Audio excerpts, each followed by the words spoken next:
નમસ્તે વિદ્યાર્થી મિત્રો, આજે આપણે ધોરણ 12માં ભારતીય અર્થતંત્રના નૂતન પ્રવાહો વિશે અભ્યાસ કરીશું. વિદ્યાર્થી મિત્રો, અગાઉના વિડીયોમાં આપણે જોયું હતું કે સ્થળાંતરની હકારાત્મક અને નકારાત્મક અસરો કઈ કઈ છે. આજના વિડીયોમાં આપણે જોવાનું છે કે શહેરીકરણ એટલે શું અને શહેરીકરણ કઈ કઈ રીતે થાય છે અને શહેરીકરણની અસરો કઈ છે.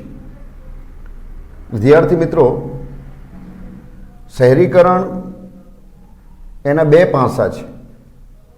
એક તો સારી બાબત પણ કહેવાય અને ભારતીય અર્થતંત્રના દૃષ્ટિકોણથી પણ એને આપણે વધારે મહત્વની બાબત ગણાવી શકીએ છીએ. પણ બીજું પણ એનું એક પાસું છે જે નકારાત્મક છે. એટલે સૌ પ્રથમ તો આપણે જોઈએ કે શહેરીકરણ એટલે શું.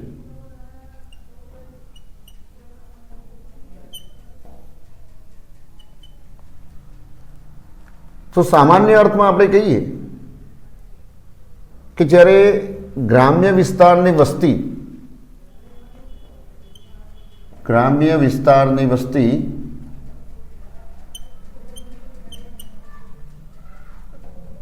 શહેરો તરફ સ્થળાંતર કરે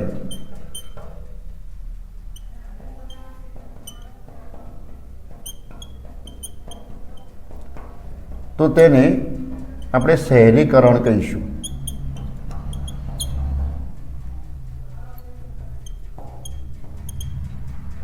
ગ્રામ્ય વિસ્તારની વસ્તી શહેરો તરફ સ્થળાંતર કરે તો તેને શહેરીકરણ તરીકે ઓળખવામાં આવે છે. અને શહેરીકરણ એ આર્થિક વિકાસની પ્રક્રિયાનો સૌથી મહત્વનો ભાગ છે. કારણ કે દેશના અંદર જ્યારે આર્થિક વિકાસ કરવામાં આવે છે, માળખાકીય સગવડો ઊભી કરવામાં આવે છે, રોજગારીની તકો વિશેષ પ્રમાણમાં પ્રાપ્ત થતી હોય છે, તો આ બધા પરિબળોના લીધે શહેરીકરણ એ થતું હોય છે. અને શહેરીકરણ એ બિલકુલ સાહજિક પ્રક્રિયા છે. શહેરીકરણની વ્યાખ્યા ઈસવીસન 1951માં સૌ પ્રથમ વખત આપવામાં આવી અને એ સમયે વ્યાખ્યા વધારે વિશાળ હતી. પણ ઈસવીસન 1961માં શહેરીકરણની વ્યાખ્યા ચુસ્ત બનાવવામાં આવી અને ત્યાર પછી જ્યારે જ્યારે પણ વસ્તી ગણતરી કરવામાં આવી છે, જેમ કે 1971, 1981, 1991, 2001, 2011 વગેરે, એટલે 1961 પછી શહેરીકરણની વ્યાખ્યા એ વિશેષ પ્રમાણમાં બિલકુલ ચુસ્તપણે બનાવવામાં આવેલી છે. તેમ છતાં પણ આપણે સામાન્ય અર્થમાં કહીશું કે જ્યારે ગ્રામ્ય વિસ્તારની વસ્તી શહેરોના અંદર સ્થળાંતરિત થાય તો આ પ્રક્રિયાને આપણે શહેરીકરણ તરીકે ઓળખી શકીએ છીએ. પણ શહેર છે કે કેમ તે વિશેના કેટલાક માપદંડો આપવામાં આવેલા છે. કોઈ પણ નગર કે ક્ષેત્ર કે પ્રદેશને આપણે શહેર કેવી રીતે કહી શકીએ, તો એના માટેનો પહેલો માપદંડ છે કે એક તો મ્યુનિસિપાલિટી હોય,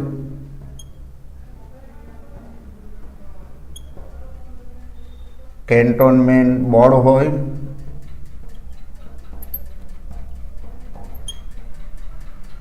નોટિફાઈડ ટાઉનશીપ એરિયા,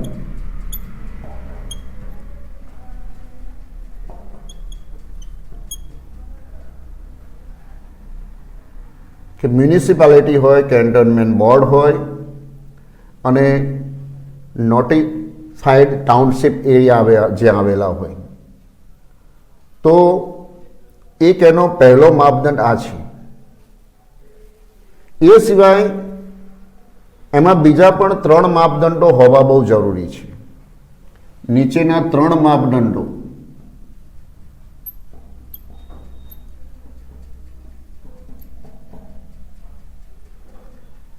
પહેલો માપદંડ કે શહેરોના અંદર લગભગ 5000 કે તેથી વધારે વસ્તી હોવી જોઈએ.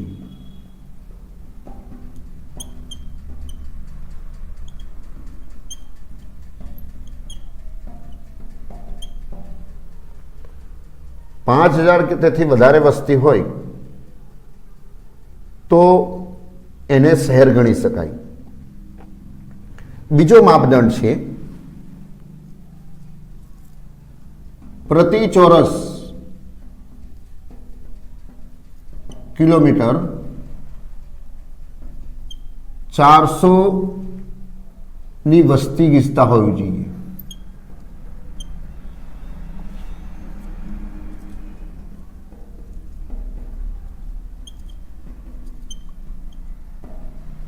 આ બીજો માપદંડ છે કે પ્રતિ ચોરસ કિલોમીટરના હિસાબથી 400 ની વસ્તી ગીચતા હોવી જોઈએ. ત્રીજો પણ મહત્વનો માપદંડ છે કે 75% પુરુષો ખેતી સિવાયના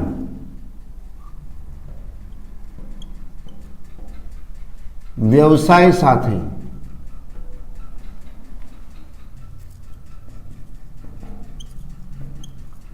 જોડાયેલા હોવા જોઈએ.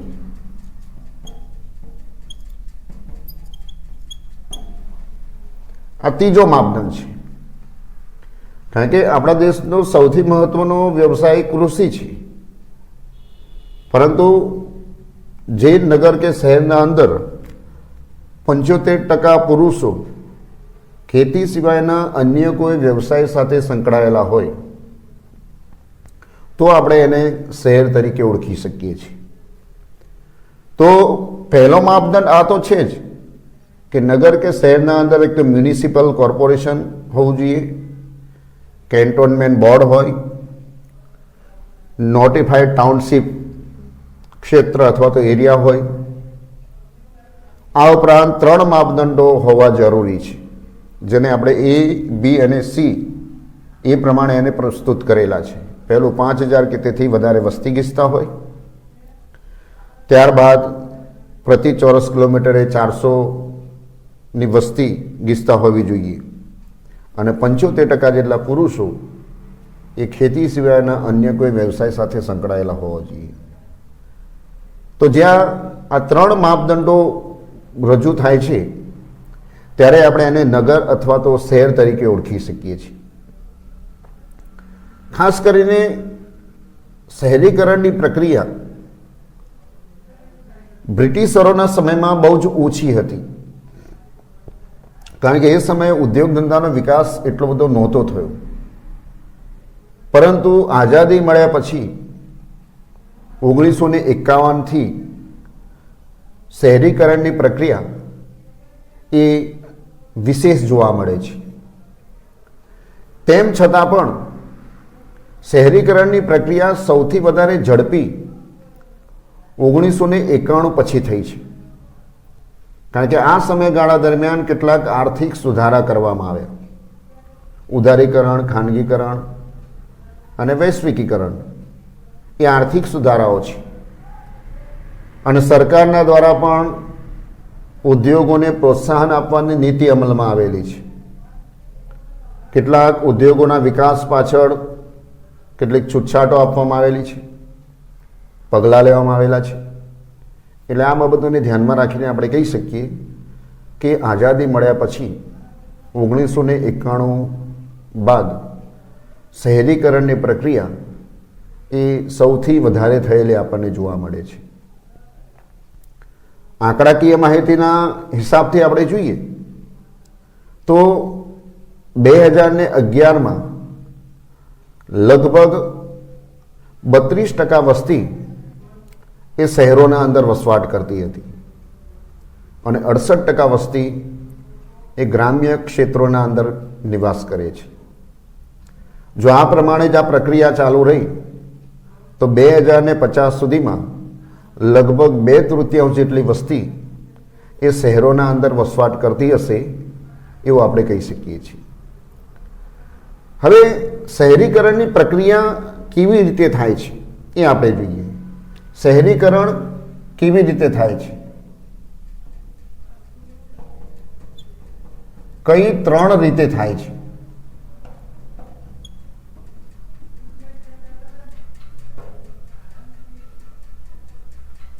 ત્રણ રીતે શહેરીકરણ થાય છે. પહેલું તો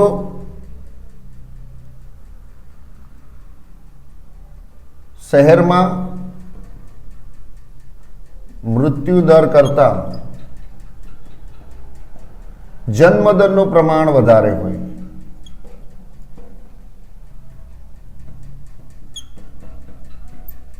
વધે તો તેને કુદરતી શહેરીકરણ કહેવાય.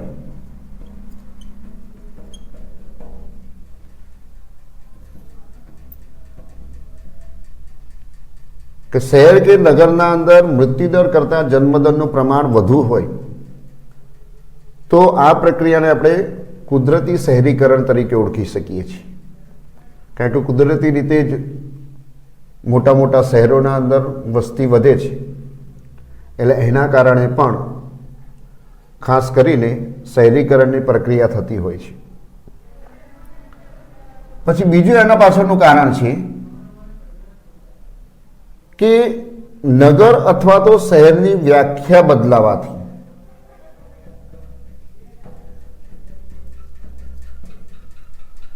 નગર અથવા શહેરની વ્યાખ્યા બદલાવાથી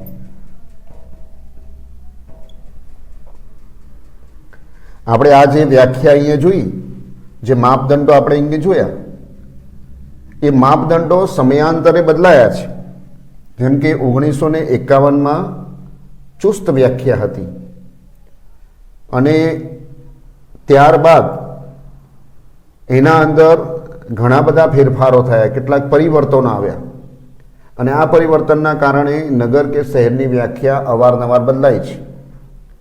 અને એના કારણે અગાઉ જે નાના નગરો હતા અથવા તો નાના ગામડાઓ હતા, એ ગામડાઓ વ્યાખ્યા બદલાવાના કારણે મોટા શહેર તરીકે અસ્તિત્વમાં આવેલા છે.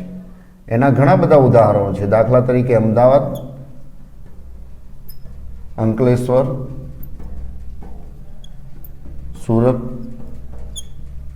આ બધા શહેરોને આપણે ગણી શકીએ છીએ કે વ્યાખ્યા બદલાવાના કારણે એ શહેરીકરણ થતું આપણને જોવા મળે છે. પછી ત્રીજું એના માટેનું જવાબદાર પરિબળ છે કે ગ્રામીણ સમુદાયમાં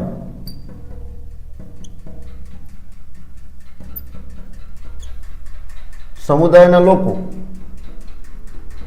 રોજગારી પ્રાપ્ત કરવા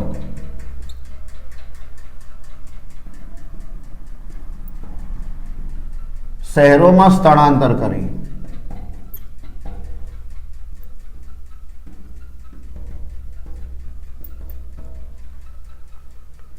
ગ્રામીણ સમુદાયના લોકો રોજગારી પ્રાપ્ત કરવા માટે અથવા તો સારું જીવન ધોરણ પ્રાપ્ત કરવા માટે, માળખાગત સગવડો પ્રાપ્ત કરવા માટે શહેરોમાં સ્થળાંતર કરે છે અને એના કારણે પણ શહેરીકરણની પ્રક્રિયા એ આપણને થતી જોવા મળે છે.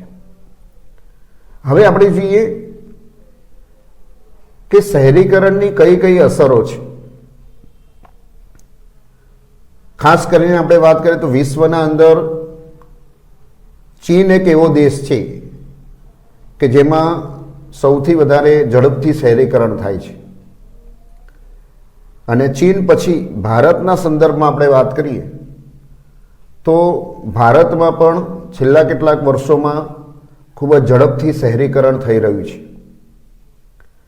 અને એના પાછળ સરકારની આર્થિક નીતિઓ, 1991માં કરવામાં આવેલા આર્થિક સુધારાઓ અને ઉદ્યોગો પાછળ સરકારની જે પ્રોત્સાહક નીતિ છે, એના કારણે આપણા દેશના અંદર છેલ્લા કેટલાક વર્ષોમાં શહેરીકરણની પ્રક્રિયા એ ખૂબ જ ઝડપથી થતી આપણને જોવા મળે છે. તો હવે આપણે જોઈએ કે શહેરીકરણ પાછળના એની અસરો કેવા પ્રકારની છે? અસરો બે પ્રકારની છે. એક તો સારી, જેને આપણે હકારાત્મક અસર તરીકે ઓળખી શકીએ છીએ, અને ખરાબ અસરો, જેને આપણે નકારાત્મક અસર તરીકે ઓળખી શકીએ છીએ. તો સૌ પ્રથમ આપણે જોઈશું કે શહેરીકરણની હકારાત્મક અસરો કઈ છે.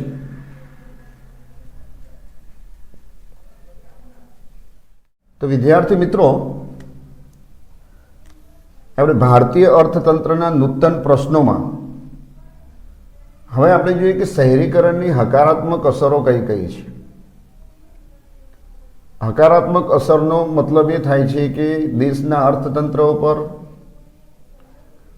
ત્યારબાદ દેશમાં વસવાટ કરતી વસ્તી માટે સારી બાબતો ગણાતી હોય છે.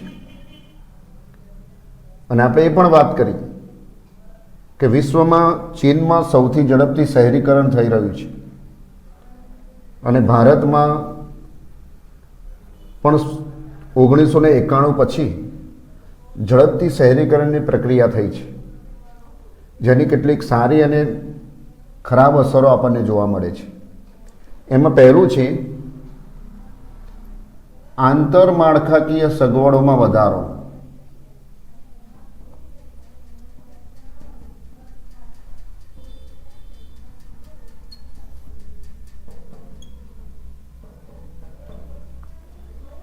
કે શહેરીકરણના પરિણામ સ્વરૂપે આંતરમાળખાકીય સગવડોમાં વધારો થયો છે.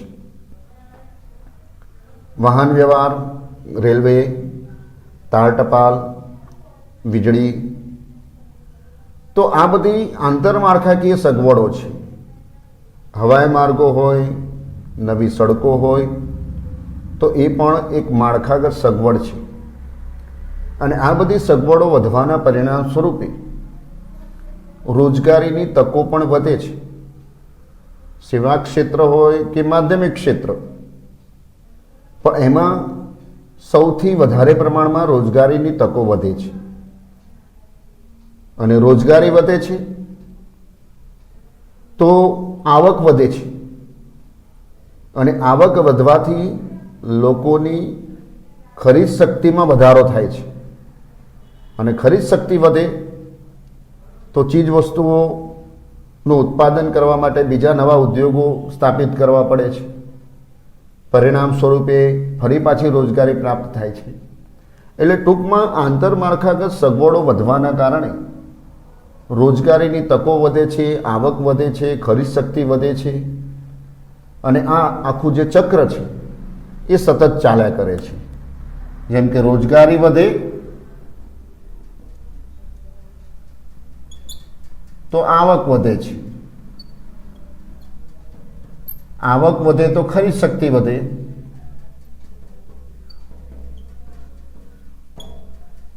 ખરીદ શક્તિ વધે તો ઉત્પાદન વધે છે. પરિણામે ફરી પાછા નવા ઉદ્યોગો શરૂ કરવા પડે.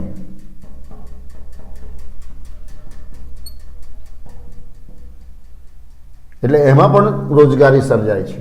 એટલે આમ આખું જે ચક્ર છે રોજગારી પ્રાપ્ત કરવા માટેનું, એ સતત ચાલ્યા કરે છે માળખાગત સગવડોમાં વધારો થવાના કારણે. એટલે શહેરીકરણની આ એક સારી બાબત તરીકે આપણે એને ઓળખી શકીએ છીએ. પછી બીજું છે ગરીબીમાં ઘટાડો.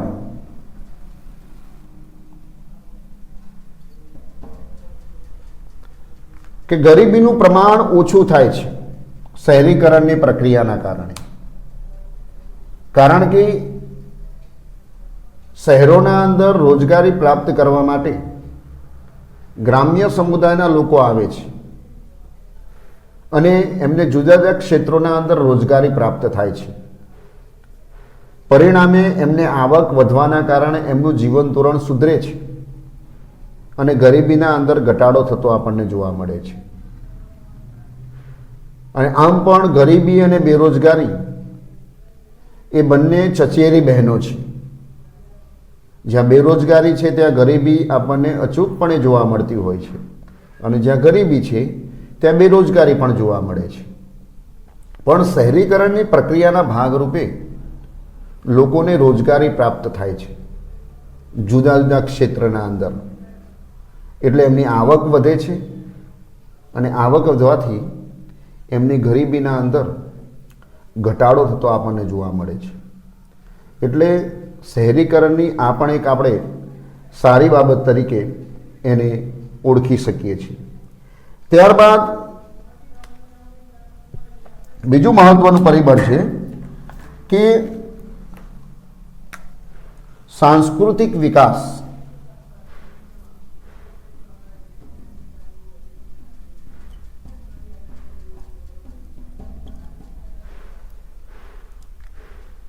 કલ્ચરલ ડેવલપમેન્ટ જેને આપણે કહી શકીએ છીએ કે શહેરીકરણની પ્રક્રિયા એ સાંસ્કૃતિક વિકાસને પણ પ્રોત્સાહન આપે છે. કારણ કે મોટા મોટા શહેરોના અંદર સાંસ્કૃતિક વિકાસ થાય છે. કેટલાક ઉત્સવોની ઉજવણી કરવામાં આવે, વાંચનાલયો હોય, પુસ્તકાલયો સારા સારા હોય, તેમજ વિવિધ પ્રકારના સાંસ્કૃતિક કાર્યક્રમો થતા હોય શાળા કક્ષાએ કે કોલેજ કક્ષાએ. તો આ બધા કાર્યક્રમોના કારણે સાંસ્કૃતિક વિકાસ થાય છે. એક સુધરેલો, ભણેલો ગણેલો વ્યક્તિ, સમજદાર વ્યક્તિ એ સમાજ અને દેશને ભેટ તરીકે મળે છે શહેરીકરણની પ્રક્રિયાના કારણે. કારણ કે સુશિક્ષિત વ્યક્તિ એ સારા સંસ્કારો કેળવી અને એક નવા દૃષ્ટિકોણ સાથે જીવન જીવે છે. અને આવા વ્યક્તિઓ કે આવા યુવાન લોકો એ પરિવર્તનને સહજપણે સ્વીકારે છે. જે પણ જે નૂતન પ્રવાહો છે એ પ્રવાહોનો પણ સહજપણે સ્વીકાર કરતો થાય છે. એટલે કે સાંસ્કૃતિક વિકાસ થવાના કારણે સમાજ ઉપર પણ એને કેટલાક સારો પ્રભાવ પડતો આપણને જોવા મળે છે. ગ્રામીણ સમુદાયમાં તો આપણે જોયું હતું કે અજ્ઞાનતાઓ, અંધશ્રદ્ધાઓ હોય, ખોટા વહેમો હોય છે. જ્યારે શહેરોના અંદર અંધશ્રદ્ધા, અજ્ઞાનતાનું કંઈ નામ નિશાન હોતું નથી. લોકો સહજપણે નવીનતાને સ્વીકારે છે, નવા વિચારોની આપ-લે કરે છે. એટલે એનું આદાન પ્રદાન થવાથી પણ સાંસ્કૃતિક વિકાસ થાય છે અને સમાજ અને દેશને એક સારો, સુદૃઢ અને સંસ્કારી મનુષ્યની ભેટ મળે છે, જે ઉત્પાદન વધારવામાં પણ સૌથી અગત્યનો ભાગ ભજવતું હોય છે. પછી ચોથી સારી બાબત છે કે આધુનિક આરોગ્યની સગવડો.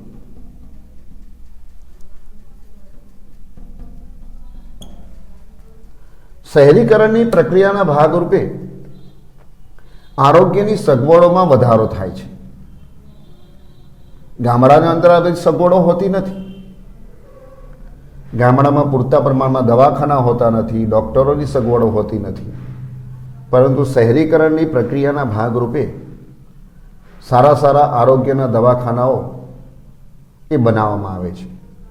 કેટલીક સ્થાનિક સ્વરાજ્યની સંસ્થાઓ હોય છે, ગ્રામ પંચાયત કે તાલુકા પંચાયત હોય, તો એ પણ આધુનિક આરોગ્યની સગવડો ઉપસ્થિત કરે છે.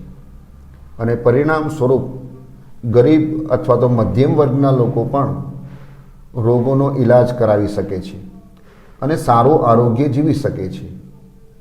અને તંદુરસ્તી સારી હોય તો એની ઉત્પાદન ઉપર પણ અસર થાય છે. ઉત્પાદનમાં વૃદ્ધિ થતી હોય છે. આજે અમદાવાદ કે સુરત કે મુંબઈ કે દિલ્હી જેવા મોટા મોટા નગરો છે, તો એવા શહેરોના અંદર પણ મલ્ટી સ્પેશિયાલિટી હોસ્પિટલ ઊભી કરવામાં આવે છે. અને આ હોસ્પિટલ એવી હોય છે કે જેના અંદર તમામ પ્રકારના રોગોની સારવાર કરવામાં આવે છે.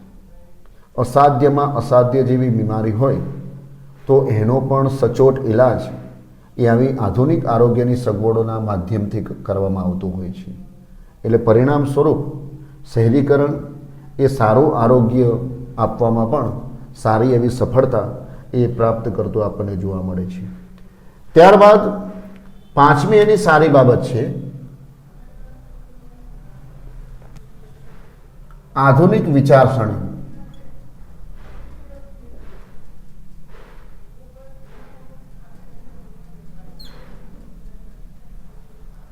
શહેરીકરણની પ્રક્રિયા આધુનિક વિચારસરણીને પ્રોત્સાહન આપે છે. ગામડામાં જોઈએ આપણે કે અજ્ઞાનતાઓ, અંધશ્રદ્ધાઓ, ખોટા વહેમો હોય છે, જડ વલણો હોય છે, પરંતુ શહેરોમાં એ આવા પ્રકારના જડ વલણો આપણને જોવા મળતા નથી. અજ્ઞાનતા, અંધશ્રદ્ધા જોવા મળતી નથી અને આધુનિક વિચારસરણી સાથે એ લોકો સંકળાયેલા હોય છે અને એટલા માટે જ નૂતન પ્રવાહો સાથે તાલમેલ બેસાડવામાં પણ શહેરીકરણની પ્રક્રિયા એ સૌથી મહત્ત્વની ભૂમિકા એ ભજવતી આપણને જોવા મળે છે. ત્યારબાદ છઠ્ઠું છે ઊંચું જીવન ધોરણ.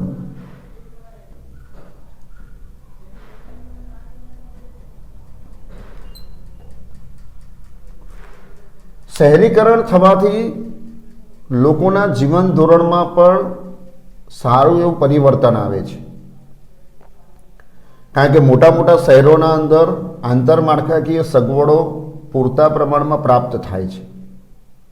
સંદેશા વ્યવહાર હોય, વાહન વ્યવહાર હોય, ડૉક્ટરી સેવાઓ હોય, વીજળી હોય, તો આ બધી સુખ સુવિધાઓ શહેરોમાં વિશેષ પ્રમાણમાં પ્રાપ્ત થાય છે. જેની અપેક્ષાએ ગામડાની આપણે વાત કરીએ તો ગામડામાં આ બધી સગવડો પ્રાપ્ત થતી નથી. એટલે ગ્રામ્ય સમુદાયના લોકોનું જીવન ધોરણ બિલકુલ નીચી કક્ષાનું હોય છે, જ્યારે શહેરોના અંદર વસવાટ કરતા લોકોનું જીવન ધોરણ એ ખૂબ જ ઊંચું હોય છે. એમને રોજગારી પ્રાપ્ત થાય છે, એટલે એના માધ્યમથી એમની આવકમાં પણ વધારો થાય છે અને આ આવક પ્રાપ્ત થવાથી એમનું જીવન ધોરણ સુધરે છે. તમામ પ્રકારની સુખ સગવડો એ ગ્રામ્ય સમુદાયની અપેક્ષા શહેરી સમુદાયના લોકો એ સારી રીતે ભોગવી શકતા હોય છે. એટલે એમનું જીવન ધોરણ પણ સૌથી વધારે સારું બનતું આપણને જોવા મળે છે. તો આમ શહેરીકરણની આ બધી હકારાત્મક અસરો આપણે જોઈ કે આંતરમાળખાકીય સગવડો વધી, ગરીબીના અંદર ઘટાડો થાય છે, દેશમાં સાંસ્કૃતિક વિકાસ થાય છે, આધુનિક આરોગ્યની સગવડો ઊભી થાય છે, આધુનિક વિચારસરણી જોવા મળે છે અને લોકોનું ઊંચું જીવન ધોરણ આપણને જોવા મળે છે. એટલે આ 6 એને આપણે સારી બાબતો ગણી શકીએ છીએ.